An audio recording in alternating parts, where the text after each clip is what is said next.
What the Constitution says in the event of a cooperation. We are lawyers who drafted this agreement, and I can assure you that agreement does not conflict whatsoever with the Constitution. If it does, then you'll hear the Speaker saying that now you have lost your seats. But when people don't have any issues, then they start fear-mongering. A lot of the people are behaving like, you know, Chicken Little. When we were in primary school, there was the story of Chicken Little. Some little, I think it was like a nut, hit the head of a chicken, and the chicken went around saying the sky has fallen. Whichever creature the chicken met, the sky has fallen, let's go and tell the king. So there was a convoy of people running around that the sky has fallen. The sky hasn't fallen in DP, and the sky hasn't fallen in Uganda. So, like I said the other day, when I was on a talk show with somebody, there was an accountant trying to give me legal advice. You know, it's like taking medical advice from Nobert. You would be the biggest fool in the world. So, there are those who want a state of panic in our MPs. We stated clearly that this is a cooperation agreement. Actually, cooperation is the lowest level of togetherness. Then you move to alliance, coalition, and a merger. We understand the Constitution, and the lawyers we worked with,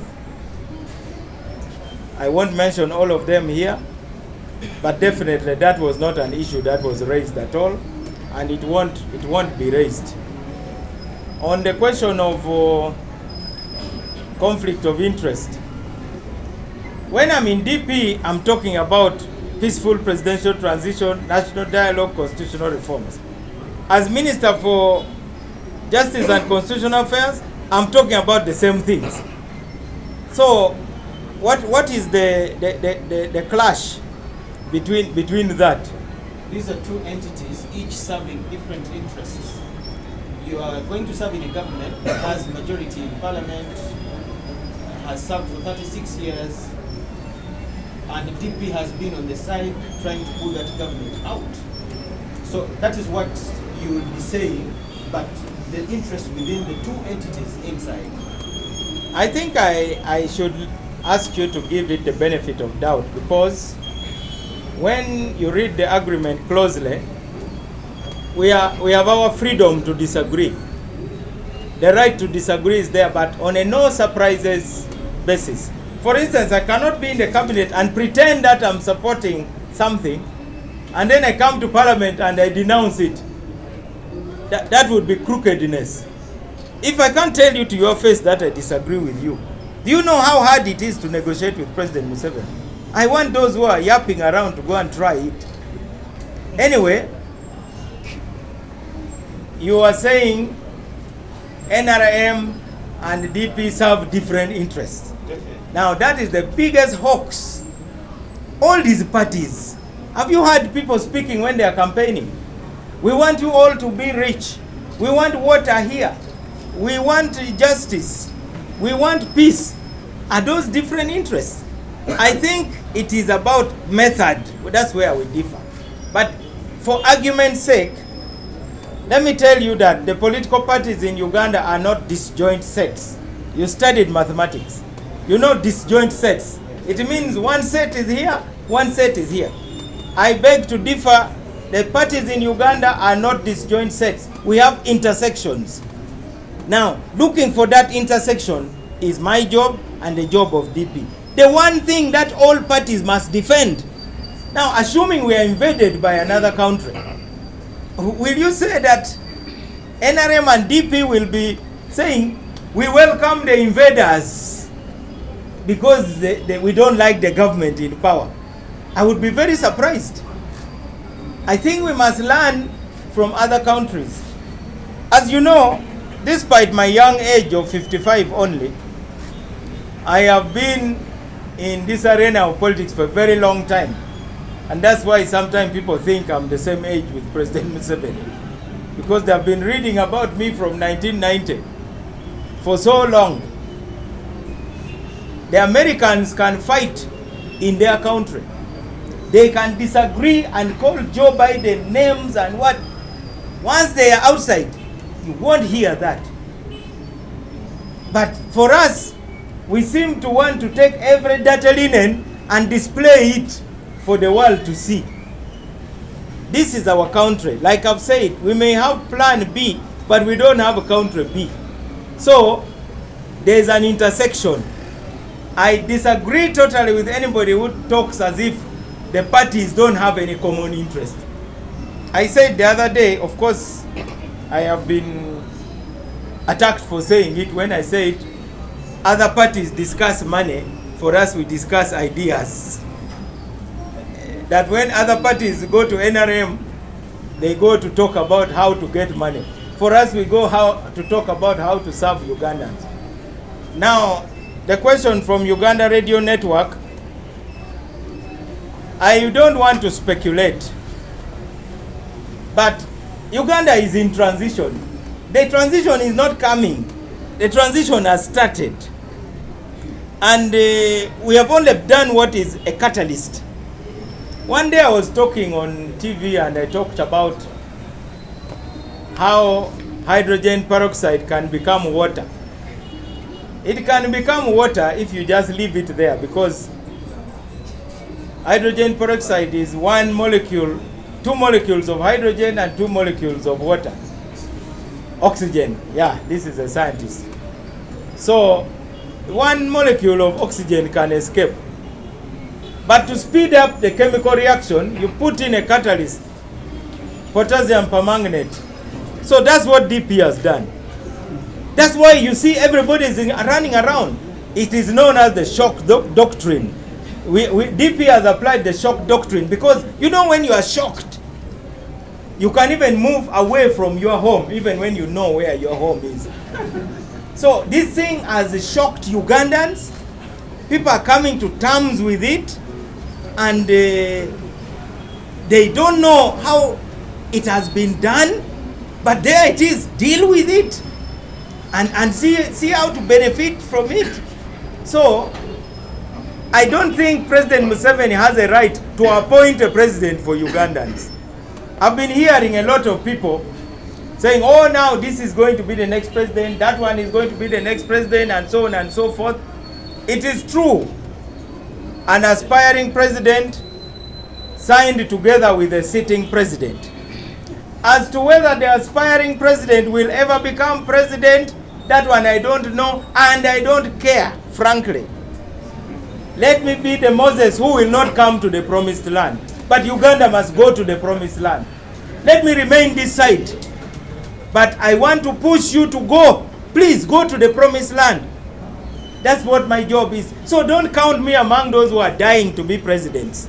I'm not dying to be president. But I'm dying to see Uganda not wasting time in the Sinai Desert of deception and confusion for 40 years.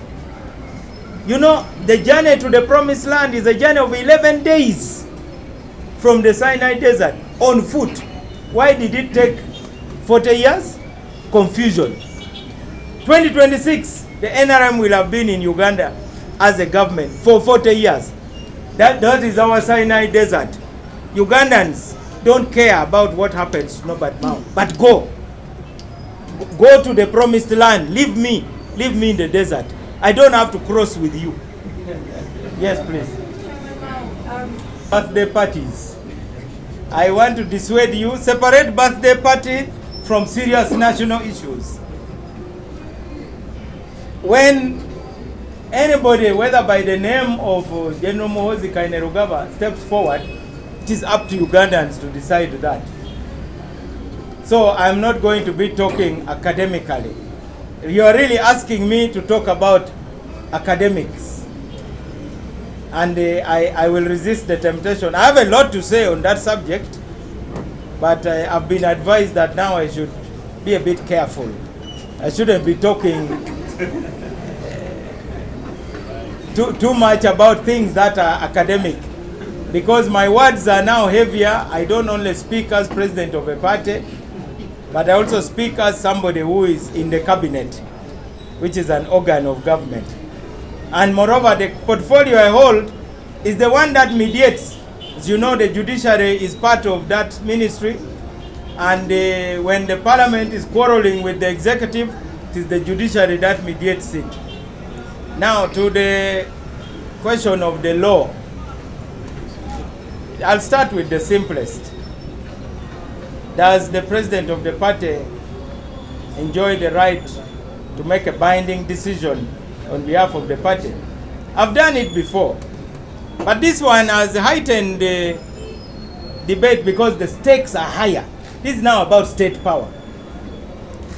This is about serving in the cabinet. But previously, we signed the agreement establishing the DP bloc. I never heard anybody talking about it. So we have raised the stakes in Ugandan politics. I want to admit that. The stakes are now higher than ever because everybody has felt this agreement under their feet. It doesn't matter where you are located. That's why people who had been so quiet on Twitter are raging. And they are not small people. They are big people. They are raging because the stakes are higher. The president of the party is the chief executive officer. The chief executive officer is the one officer who can bind the party by his or her decision. Just so that you have even more evidence, that matter was even raised in court. And I will ask the National Publicity Secretary to share through the media pages a judgment. When we were having our usual battles, in 2020, you know that some members of the party went and held a meeting and appointed themselves leaders. You know, DP is the party of drama. So we went to court to have the court evict them. So they challenged us and said the lawyers that I had instructed, because I instructed a law firm, and they said the president has no power to instruct the law firm. So the judgment is very clear, and I think it is judges to interpret the law. Of course, in Uganda now, bloggers have become lawyers. They are giving legal opinion. I hear bloggers, and of course our good journalists. They have all become constitutional experts. So I want to tell you that that matter has been tested in court, and it has been resolved very clearly that maybe I should read it to you. Bring my phone. Just so that we leave this place when we are clear. I like to... Yeah, this is what the court said.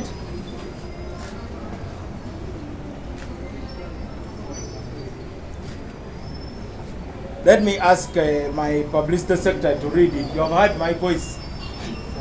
Yes. Determination.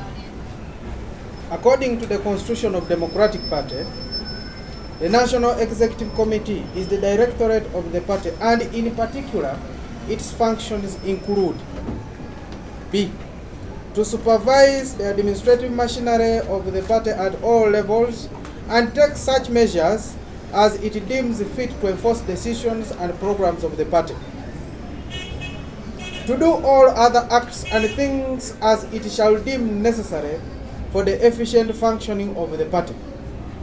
The President shall be the Chief Executive as well as the Chief Spokesman of the party. According to Black's Law Dictionary, 11th edition 2019, page 715, Chief Executive means the head of executive branch of a government, such as the President of the United States, a corporate officer at the upper levels of management. It would appear that the President is vested with more powers than other officers on matters of management of the party in the day-to-day affairs of the party. This gives such officer leverage over other officers in binding the party. The National Executive Committee is supposed to be the overall organ of the party that would take any binding decisions on the party. Therefore, actions of the President when executed in the course of his duties would bind the party, or the party's National Executive Committee would have to ratify such actions or decisions. Yes, it's clear. That's not DP, that's not even our constitution, but that's the interpretation. Now we come to the question of consultation. I have already told you that the moment we started this discussion with President Museveni,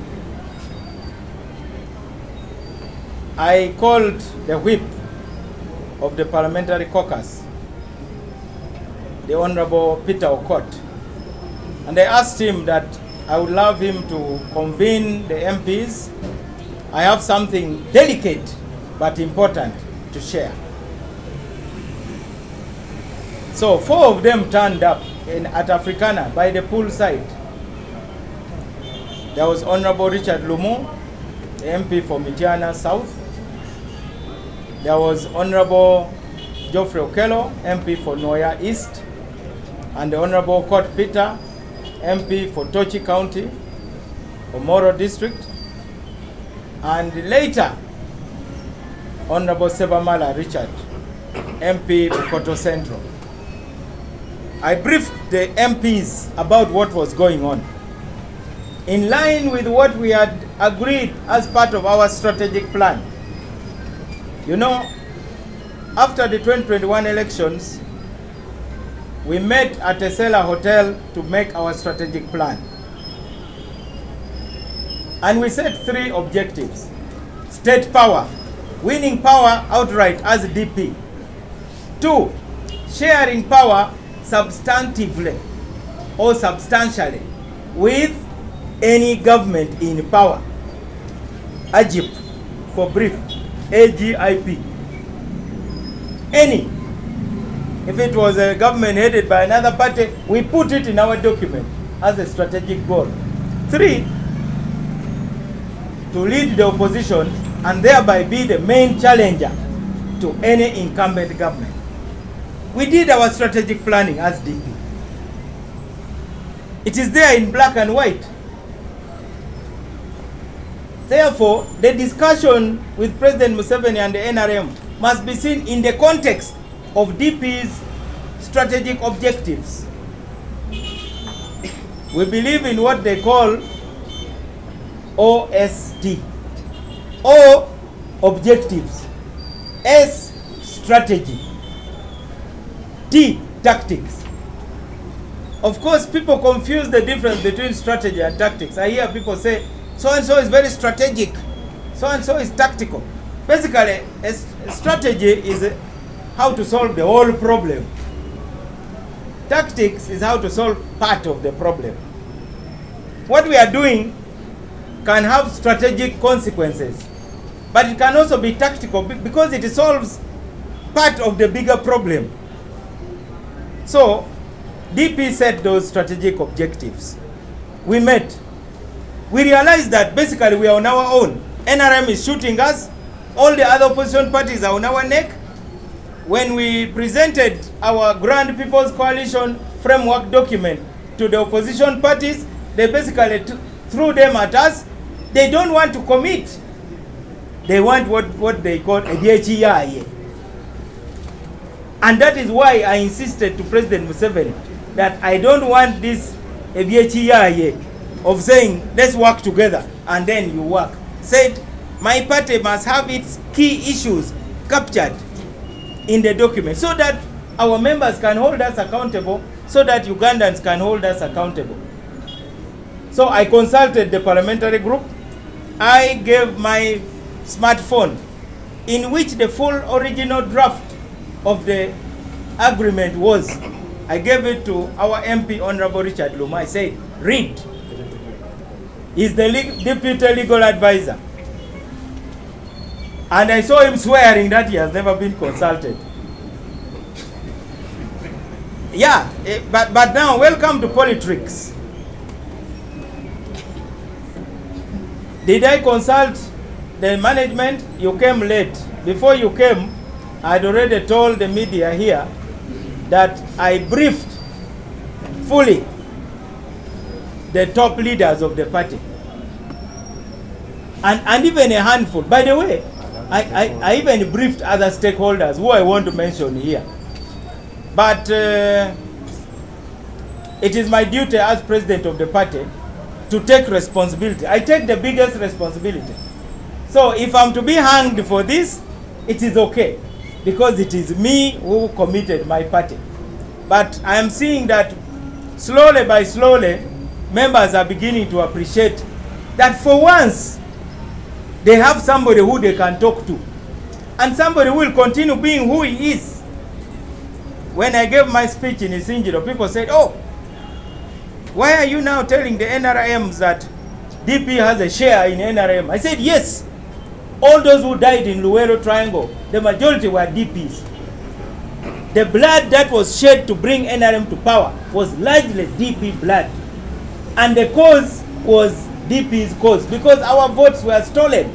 President Museveni didn't have any votes to be stolen. It is our votes which were stolen. So the way he claims that there can be no DP without President Museveni, there can also be no NRM without DP. Because DP was part and parcel of that struggle which brought NRM. And that is why our top leaders joined the NRM government. Now when I listen to questions from this gentleman here of conflict of interest, why were those questions not asked in 1986? You can see that they are debating Mao. They are not debating what we have done. Why is it that when it comes to Mao, somehow they want the facts to be different? Ladies and gentlemen, you are entitled to your own opinions, but no, you are not entitled to your own facts. There was no question of conflict of interest when our former leaders served in the... I've seen a video going around with members of the DP National Executive Committee taking oath as ministers. You intelligent people have not talked about the conflict of interest. If I win election and become president of Uganda, I'll at the same time be president general of DP. Will that be conflict of interest? So I really think that let's raise the level of debate and think about the Bazukulu. All of you are going to have children. Those of you who are not ready have, and I hope those who don't, you are working on it. And please work hard, because the Uganda we are building will be wonderful. It will be united, it will be democratic, it will be peaceful, it will be prosperous. We just found the biggest deposits for graphite in Karamoja. It is the biggest deposit in the world. And you know, because of climate change, the world now is going to electric cars.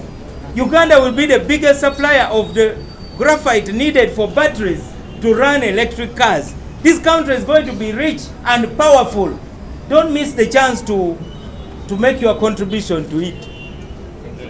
You have already asked. I wish to assure you that even before we signed the cooperation agreement, we had already approved dates for NEC meetings and meetings of the other organs of the party. Again, that's what they call imputing improper motives. on people. Why would you think that collecting signatures is a bad thing? That's the reason why we are called the Democratic Party. It is only in DP where such a thing can happen. Name any other party where such a thing can happen. Because we are the Democratic Party. We will have the meeting, members will express themselves, and if there's consensus, it will be okay. If there's need to vote, we shall have a vote. And the document, as you know, is very flexible. I'm supposed to meet with the president every 3 months. It is a living document which will continue being flexible to serve its grand objectives. Of course, the media, naturally you love controversy, because after here you are going to look for those people and even lie to them that Nobert Mao has said this. What do you answer? And of course, I spare me your drama.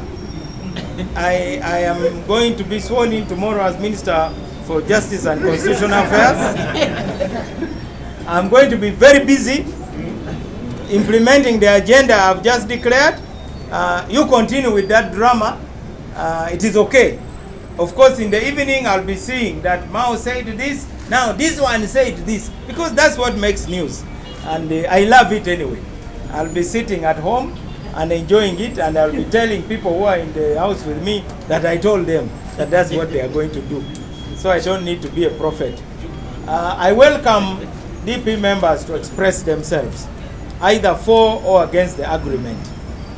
After all, even in Parliament, they take a proposal and there are those who are for it, and then there are those who are against it. Even as an individual, those MPs, did they win 100% of the votes of their constituencies? The fact that many people oppose them has not stopped them from becoming MPs. So I do not know why you make such a big deal of disagreement. It is only in a dictatorial party where there is no disagreement. I know those who disagree and I respect them. And I want to tell you in particular, our MP for Buike South, I respect him because before he opened his mouth, he first called me. And we talked for close to 1 hour. But others, before even reading the agreement, are already saying, even though I haven't read it, I just hate it. And we are preparing what we call talking points, what you can call a fact sheet, to answer the fears of our members. Because the journalists, when they call you, they call like an MP and say, now your MP has sold you to NRM. What do you have to say? And of course, not everybody is experienced in tackling you tricky journalists, because you create a frame. Only an experienced politician can detect your frame and first make it collapse and then deal with the issue. For you start framing, and you now wanted to create a frame that the fact that there are voices opposing this agreement means that it is doomed. Now, where are those voices? I can name the voices. I was also in that meeting, not in person, but I was there. Actually, I attend every meeting of those groups. I was there in that meeting. And I listened to whatever they say. As you know, it is my duty now to know that this delicate thing, this is a candle in the wind. We must protect it so that nobody just coughs near it and the candle goes out. So we speak Luganda now. Luganda.